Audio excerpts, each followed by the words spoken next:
এই দাঁড়ো দাঁড়ো দাঁড়ো দাঁড়ো দাঁড়ো। কিরে বন্ধন, কেমন আছিস? মুদেশ কাকা,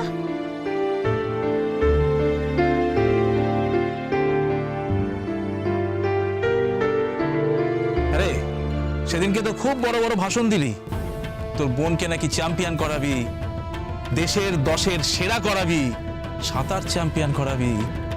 হ্যাঁ রে, আজকেই তো সাঁতারের ফাইনাল, কি করবি? তোর বোন চ্যাম্পিয়ন হবে তো? আমরা তো অনেক ছোট মুদেশ কাকা, আমাদের সঙ্গে এরকম করে কথা বলছেন কেন? বাবা সে কি রে, তোর তো সুর একদম পাল্টে গেল। হ্যাঁ, আসলে কি জানিস, পকেটে টাকা না থাকলে না কোনো স্বপ্নই পূরণ হয় না, বুঝেছ? টাকা টাকা টাকা, সবকিছুই ওই টাকা।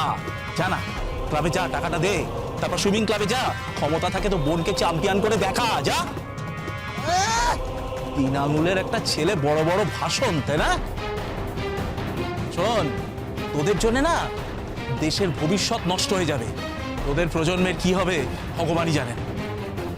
আপনি বা কি করেছেন প্রমোদেশ কাকা?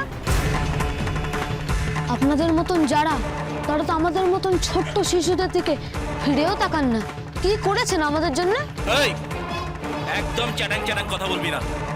ক্ষমতা থাকলে টাকাটা জোগাড় করে বোনকে চ্যাম্পিয়ন করে দেখা, তাহলে বুঝবো তুই বাপ কা বেটা। এই চলো। 1 মিনিট প্রমোদেশ কাকা, কি? আমার বোন তো চ্যাম্পিয়ন হবেই।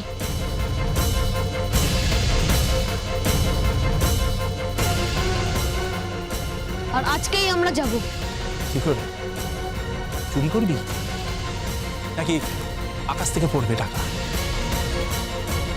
নাকি তোর মরা বাপ এসে টুক করে তোদের কাছে টাকাটা দিয়ে যাবে? কোনটা? হ্যাঁ? যত সব ফালতু কথাবার্তা, মোটা নেই গায়ে লাখ।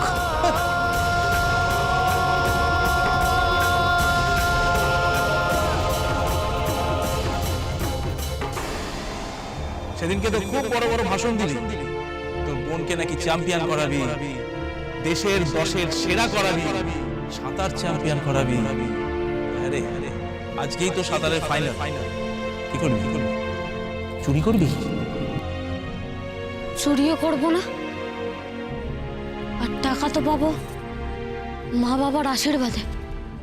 আমাদের পাড়ার মন্দিরের পুরোহিত মশাই বলেন,